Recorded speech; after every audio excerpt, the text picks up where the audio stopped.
I'm Darren Morton. I'm Simon Matthews. This is Lift, The Lifestyle Medicine podcast where we dive into the science of health and well-being.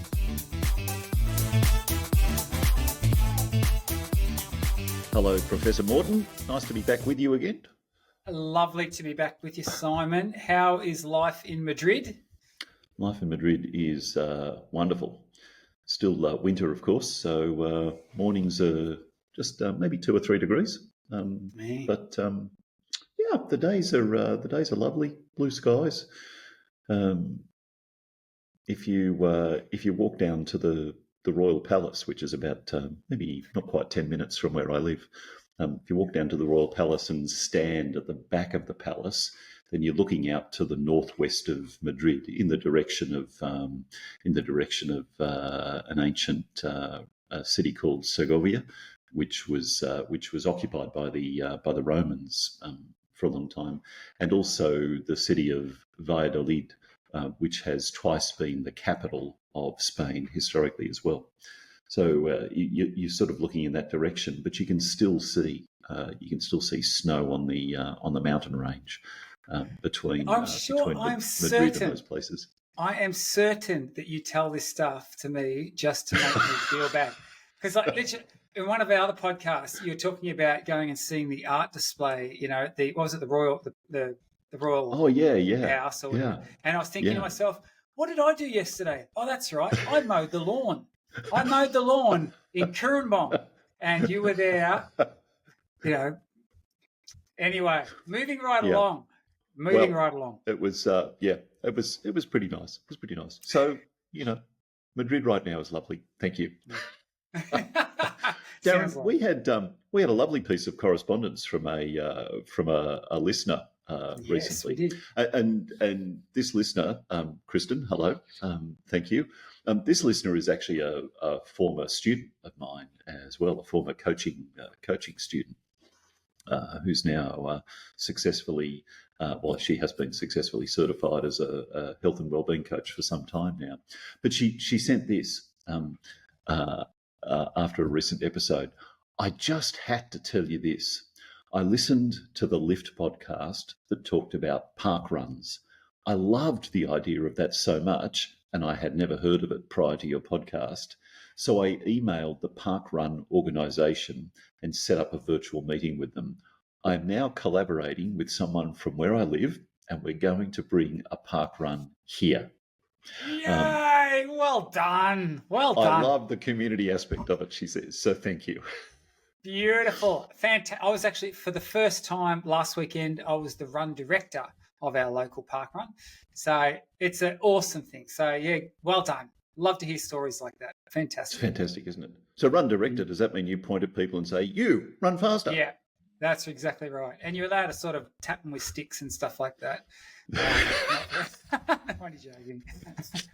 No, we're there to encourage and cheer. Wonderful. Well, that's a great piece of feedback. So thank you again, Kristen, both for listening and for your enthusiasm to get Parkrun going in your local area. Darren, I thought we might talk today. We spoke recently about the idea of grit, and what grit is, and how and why we might apply it in our lives. And it got me thinking more about the whole idea of the adversities, the challenges, the crises, the uncertainties that are just, a routine part of daily life. You don't have to be pursuing something extraordinary to face those sorts of difficulties and challenges in daily life. And I got to wondering about, I just got to wondering about the whole role of lifestyle medicine in all of that, which we'll come to shortly.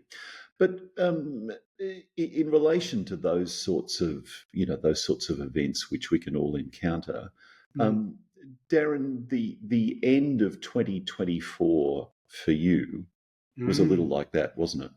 Yeah, I was glad for the end of 2024, to be honest. Actually, the last half of last year, like my father's been, I'm really close to my father, and he's actually grown quite unwell. And so it's been hard to see. But then we actually lost 2 really good friends in the last few weeks before Christmas. So much so that 2 days before Christmas, I actually had to take the eulogy of a friend of mine who's an older friend, but he was a really good confidant and a bit of a mentor in some way. He was actually my first ever PhD student as well, and he'd made a huge contribution in the lifestyle medicine space. So yeah, really hard. And I actually remember it was like 2 days before Christmas. Just we'd had his funeral, and I just felt completely deflated and depleted. I just had nothing left. And for me, it was interesting. For me, the way I recharge is I get out in the ocean and I do some sort of wind or water sport. And so I went out. I'm into wing foiling. Look it up if you've never heard of it. It's a lot of fun.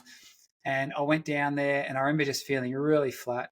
I went down to the beach, went out my wing foil, out in the ocean there, and I was out quite a ways, and then just did something silly that, probably because I wasn't in a great headspace anyway, turned a bit wrong, fell and landed across my board, and cut a long story short, broke 3 ribs. And I actually remember I was out in the water, just sort of holding on the edge of the board thinking, oh, this is just like too much. And I sort of limped back into shore, and then you have that period after. I don't know if you've ever broken ribs before, but I've done it several times now, and it's not fun. It doesn't get easier. You don't get better at breaking ribs, or certainly recovering from them. But it was just the whole thing. From then you can't sleep properly, and it's so yeah. I got to the end of 2024 just feeling very, very flat and under-resourced, really, to sort of move forward. Yeah. So, I mean, Darren, what I'm hearing in all of that is that your experience of that back part of last year, particularly towards the very end of the year, ended up feeling a bit like a downward spiral. Yeah, absolutely. The more that happened, the more it seemed to deplete, and even the things intended to try and top up the tank, themselves became challenges and difficulties. Yeah. And I think for me too, and we might talk about this, I'm sure, I'm interested in where this conversation goes, but for me, there was almost an instant awareness as soon as I'd done this thing. I thought, I know that I'm not going to be able to, because I can't, it's been, 6 weeks or so now, and I'm still nursing my ribs. I knew that I wasn't going to be able to access those strategies that I would typically go to in order to stay buoyed. So it was quite surprising to me how quickly that thought came to me, like, oh no, I actually need this stuff now, and I'm not going to be able to do this. So that was quite an interesting insight for me. Yeah. So here's my question for you.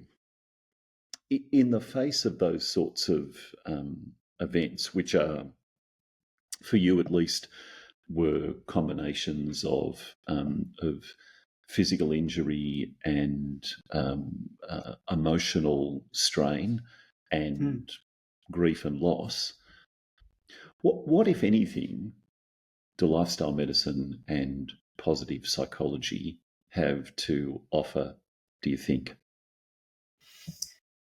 Yeah, these are really, this is really pragmatic, isn't it? Like, this is where the rubber meets the road. And look, I think for me, maybe it speaks to what I just mentioned a moment ago.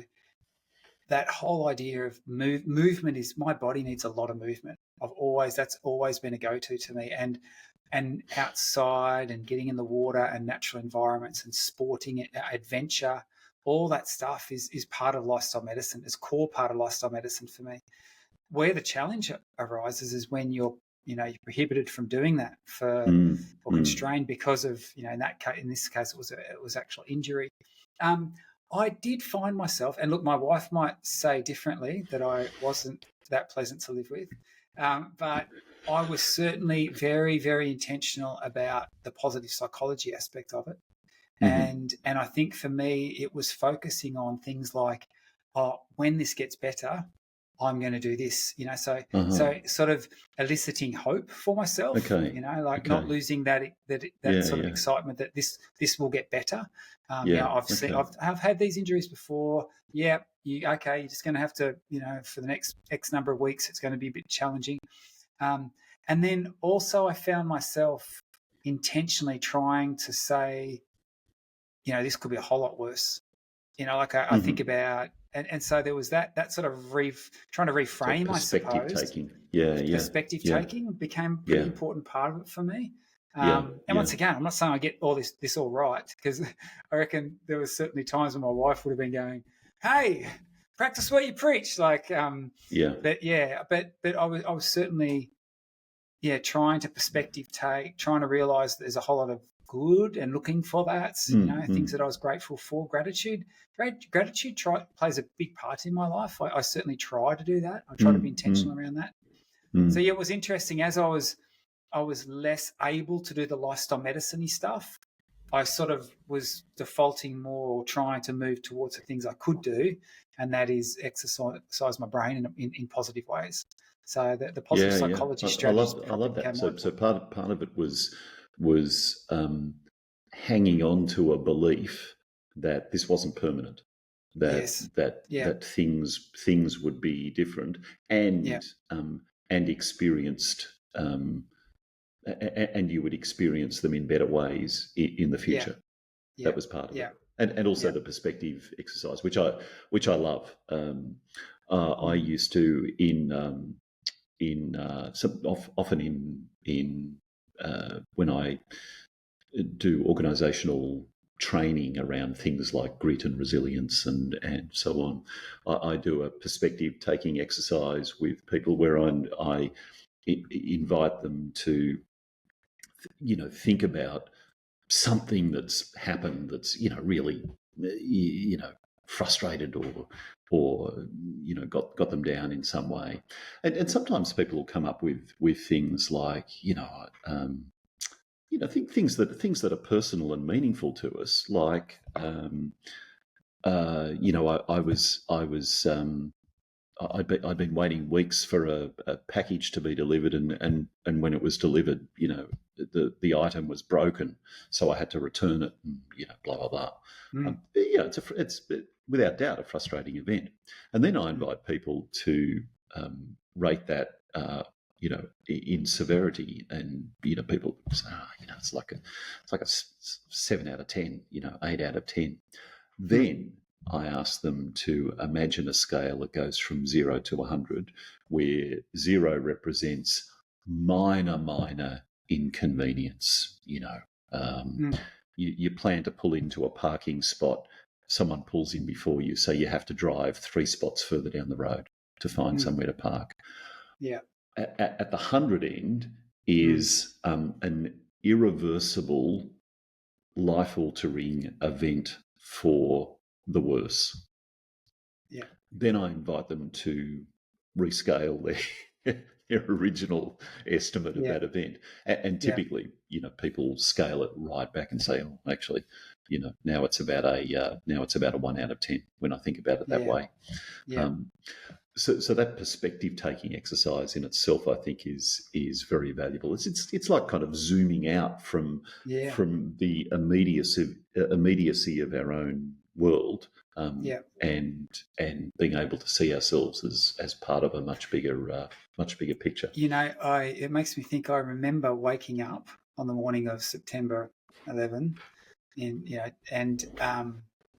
I had some stuff that I was a bit worried about, it was sort of featuring in my headspace. I was taking a lot of real estate up there. And then someone said, "Hey, turn the TV on." And I remember turning it on, and just all of a sudden my jaw dropped. I sat on the couch, sofa there in front of the television. I didn't move for 4 hours, just watching these updates. And all of a sudden that other thing that was taking up this huge room was just like... there's definitely a value to that perspective piece, isn't there? Yeah, absolutely. There's a couple of interesting elements in there too that I guess extend a little bit beyond positive psychology. One that comes to mind is that idea that you expressed of hope about things being different. This is one of the principles of the school that we call appreciative inquiry, which is a fascinating field of study that emerged 40 or so years ago. And it emerged actually in the context of organisational change. So the David Cooperrider, who's acknowledged really as the author of this field or this school of thought, was conducting studies about an organisation, and I guess maybe to some extent a root cause analysis of what was going on in this organisation and what could be done to fix it. And in the midst of all of that, he kind of had this this light bulb moment of saying to himself, hang on, there's a bunch of things that are actually going well here. What would happen if I turned my mind and started looking at those? Mm. That gave rise to the field of appreciative inquiry. But one of the elements of appreciative inquiry is the idea of holding the belief that there's something valuable or worthwhile ahead. There's something valuable or worthwhile in the future. And just holding that belief, of course, has a tremendous influence then on how we choose to act in the present. Yeah. If you sincerely believe that that something good, subjectively good, lies ahead, then that will have an influence on what you do right now. On everything, as you're speaking, I'm thinking of Viktor Frankl, and he wrote that short book, Man's Search for Meaning.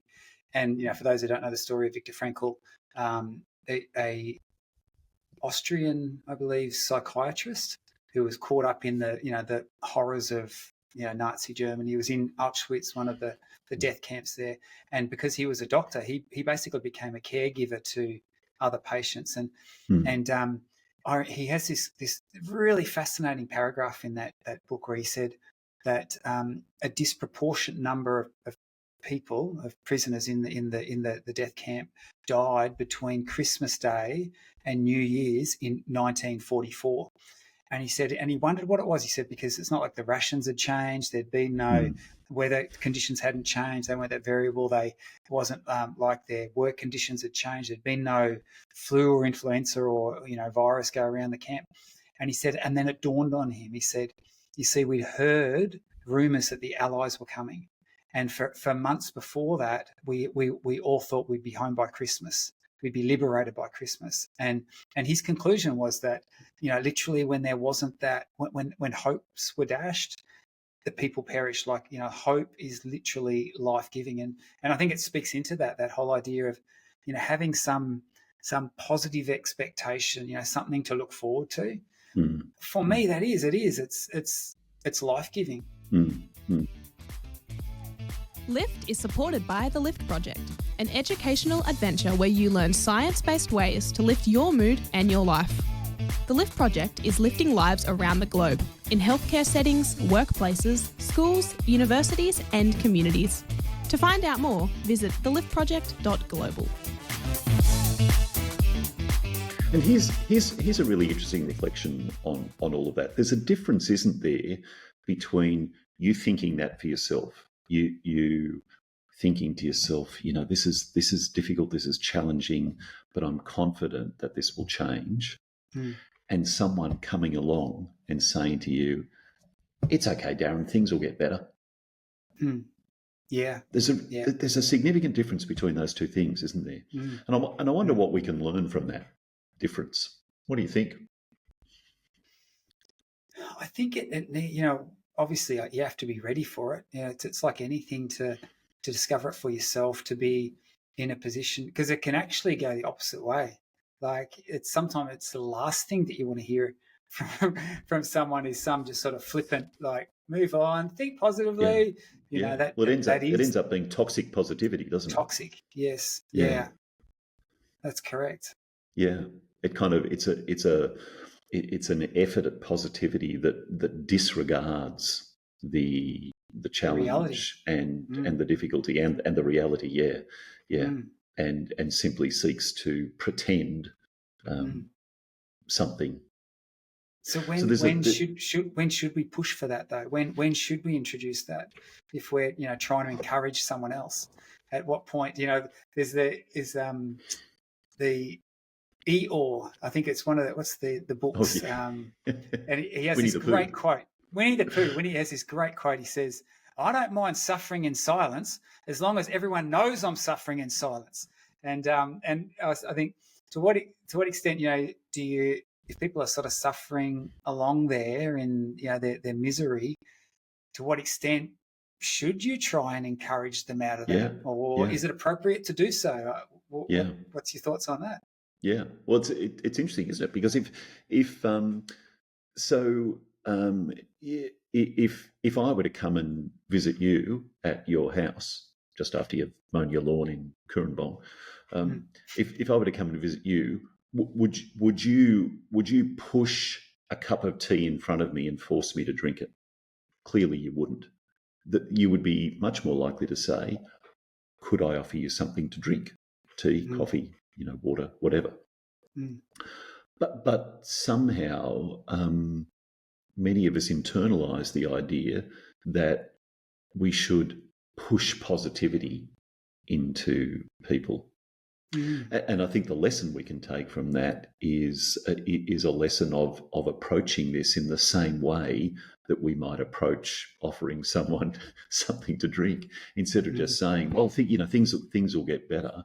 To first of all acknowledge what the person is experiencing, and secondly ask. I mean, you don't ask it exactly this way, but essentially asking, "Would you like a different perspective? Would you like me to offer another perspective here?" Before simply dropping. Exactly right. But perhaps that's in the same way as someone might say, "Actually, I don't want tea, coffee, or water right now. I'm good as I am." I've been quite interested in the work of Mel Robbins, and she's I don't know the title of the new book that's coming out, but she's the one that's sort of given rise to this whole idea of the let them theory, and it's the whole idea of, what she said, I was a control freak and I just wanted, and I'm worried about this going wrong and that person making that bad decision, but at some point, we just got to go, let them, and maybe that relates to this scenario as well.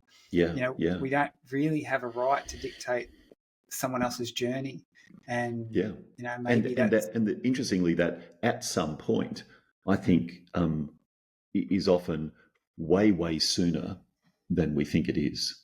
Yes, that at some point is really the first point. That's when we ought to be allowing people to choose. And in fact, we see this, in lifestyle medicine and the areas of behaviour change generally. This is what we observe all the time. When if we direct or instruct people to do something without really understanding what matters to them, then really what we do is activate people's autonomy defences.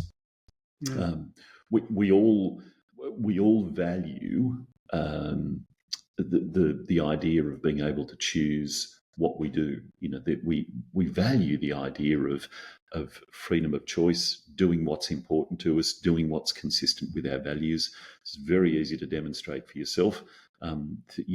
Think back to a time when you were asked to do something that conflicted with a value that you have, and your immediate response would have been to push back against that and say, "No, I don't want to do it." So the time to do this, of course, is right up front, and first understand the person's values, understand their own frame of reference, understand what they want, and then find ways to support them, rather than simply stepping in and saying, "Well, have you thought about this, or you should do this, or try doing that," which can be done with the very best of intentions, but just not welcome. Not with the best of outcomes. No, the writing reflex. Yeah, so what I'm hearing you say, this conversation is going in the direction of we all have tough times, and if we're not in the midst of one, we probably are close to someone who is. And what's the role of positive psychology and lifestyle medicine in the midst of those times? And so that from a positive psychology point of view, there's still real value in that. Like I would attest that this is really, really helpful to me. But would I want someone pushing that upon me? Probably not. Having an invitation, or to be able to move into that space, yeah, I think I'm up for that. But yeah, I think I hear what you're saying. What about from a lifestyle medicine perspective? Yeah, it's a great question. So I'm going to ask you another question now, which will help frame this up, I think. Yeah. If you didn't have the practice of gratitude and hope that you shared before, if they weren't part of your life, if the principles of lifestyle medicine weren't part of your life, good diet, plenty of sunshine, exercise activity, social connection, so on. Yeah. How differently do you think you might have responded to those events in the second half of last year? Yeah, terribly. And I often, I would actually, say that within the positive psychology space, having sense of purpose and meaning is a really integral part of that as well. And as a package, all of these tools that sort of lifestyle medicine and positive psychology offer, they're just lifelines to me. Like I honestly, I really feel for people that don't have those sorts of reservoirs and experiences with them. I think that I can find myself being a lot more positive about moving forward because I know from experience that these have worked for me in the past. So it's almost like you've got this little toolkit there. And what I find is that you got this toolkit, these collective strategies from lifestyle medicine, positive psych. And sometimes you can't take that particular tool out, So for me, the first thing I'm reaching out for is let's get active, let's go outdoors. And sometimes I can't reach for those ones. And so, you try and sort of scramble around for the other ones instead that might be not your default, might be your number one go-to. But I still know, I know the evidence. I know the science that these things can be helpful. I've played with all of them. I know that, they have their relative merit. So, yeah, I honestly, I feel for, to be honest, Simon, this is why I'm so passionate about sharing this stuff because, I think that we want people to know that these things can really help in meaningful ways, not just in the good times, but in the bad times as well. So I think it's of paramount importance to me. Yeah. So what I'm hearing in all of that is that one of the real values of lifestyle medicine and positive psychology is not simply as a repair kit when something difficult or challenging happens, but to build and develop these as part of who we are and part of how we live our lives daily, because they then act as defences and buffers and preventative mechanisms as well. Yes. We're less likely to experience the depths that we might experience if we've got a solid basis of those things. Yes. Yeah. Certainly that would be my impression. Yeah. The role in particular of you've mentioned meaning and purpose as one part of that, and meaning and purpose kind of it sort of straddles both positive psychology and lifestyle medicine, and in fact, I think it's probably fair to say that over the last few years that you and I have been involved in lifestyle medicine. Two particular shifts I've observed are, first of all, the role of behavioural change is becoming much more noticeable in the field of lifestyle medicine. Yeah. And secondly, the role of meaning, purpose and spirituality is becoming much more noticeable in the field of lifestyle medicine. I think it's a great observation, and I would agree with that. I think that what's happened is that as the science of the staples, the pillars of lifestyle medicine, nutrition, physical activity, have become more and more well established. The interest is, well, how do we get people to do it? And so that's why I think the behavior change, the health coaching, I think that's where that's playing a really valuable role there. But I think the other dawning has been, okay, we know that people are not eating that great and they're not moving that much and they're sleeping poorly. but what are the drivers of that? So I think there's been a tendency to start looking further upstream, and that's where I think that we see, the more interest and attention on meaning, purpose, even those notions of spirituality. So and I'm encouraged by that. I mean, it was actually, it was during COVID, I think it was 2021, that I did a presentation at the ACLM conference, and I actually titled it that, Meaning, a key upstream driver of chronic disease, because the evidence is very, very strong evidence, and maybe we can do a whole a podcast on that sometime. But yeah, I think that and it relates to you've been talking already about the idea of our values, what's important to us, what sort of alignment do we have to those things. It plays a huge role in determining not just our life, satisfaction and joy in the good times, but our resilience and our ability to weather the storms in life as well in the not good times. There's one particular aspect of the lifestyle medicine pie that I want to focus on here before we finish up, and it's the role that social connection plays in all of this. I 6 years ago, nearly 6 years ago, I had a spontaneous and quite sudden retinal detachment in my left eye, followed 6 months later by the same thing in my right eye. That. Yeah, and I was very fortunate. I had a superb surgeon who successfully, reattached the retina on both occasions with very, very sort of minimal change to my vision. The only real change I've got now is that sometimes straight lines don't quite look straight. If I look at a very fine line on a piece of paper, it just wiggles a little bit, and that's really just that's down the line of the tear in the retina, where things don't quite. Right. So I was very fortunate. But the consequence of retinal surgery was that I then developed cataracts very, very quickly. Within a period of 6 to 8 months. Cataracts typically take years to develop. Mine developed in months, and then I had subsequent surgery again to get bionic lenses in my eyes. And so now my vision is fantastic. But at the time, my observation was, first of all, as the cataracts were developing, my life was closing in around me. I could do fewer and fewer things, and it crept up bit by bit. I became less confident about driving at night because I couldn't see so well at night. I became less confident about driving in rainy weather because the rain kind of obscured things. It became more difficult to. I couldn't go to the cinema because I simply couldn't see. I just couldn't see that far. I ended up not even being able to read very well by the time I had my cataract surgery. I had to get super close to the computer.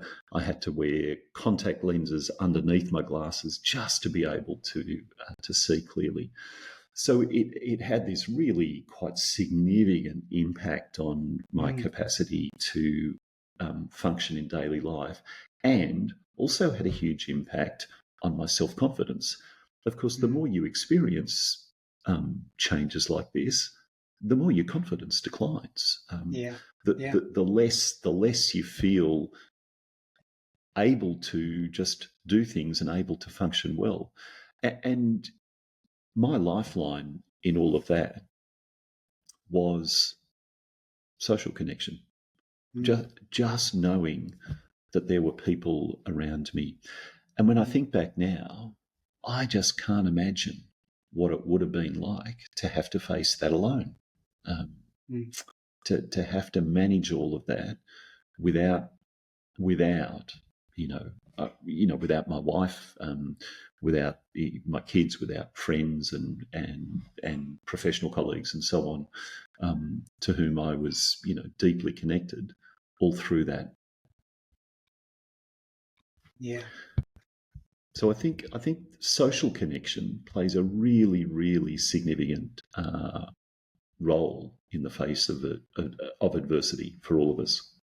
Oh, absolutely. Actually, over the last, I shared my story for what's been going on for me, but I've been incredibly encouraged by how many people have just checked in with me, to be honest, and just said, "How you doing? How you doing?" Like, and it's been a bit affronting for me because normally I'm the one that's sort of trying to prop other people up, and it's been quite eye-opening. But I tell you what, people need so little encouragement. Like it's a little encouragement goes so far. It's remarkable, and it's been quite a challenge for me to think, wow, you know what, that meant the world to me for someone just to go a little bit out of their way, and it might not have been a deep, connection, or not like it's an intimate friend or necessarily, but it's been challenging to me to just to sort of go that extra mile to try and reach out a little bit more, just to offer those words of encouragement to people, because it matters, and you don't know what sort of challenges they're facing at that particular time. So I think I agree. It's a great place to finish our conversation, actually, Darren. And I think it reminds us that if we're talking about ourselves, then positive psychology and lifestyle medicine have a very clear role to play. We know that the practices of lifestyle medicine act as a buffer or a defence against the impact of the inevitably adverse events that we're going to face in our lives. Having those mindsets of hope about the future, of gratitude, and so on, again, can form a similar defence, if you like, against those things, and help us to process and move through those events. Not necessarily more quickly, not necessarily even more easily, but just with a confidence that we'll get through them. When it comes to someone else, though, the formula is a little bit different. And the formula is much more like, I think, what you just shared. And that formula begins with, how are you doing? And what might I be able to offer that could be useful to you? I love that.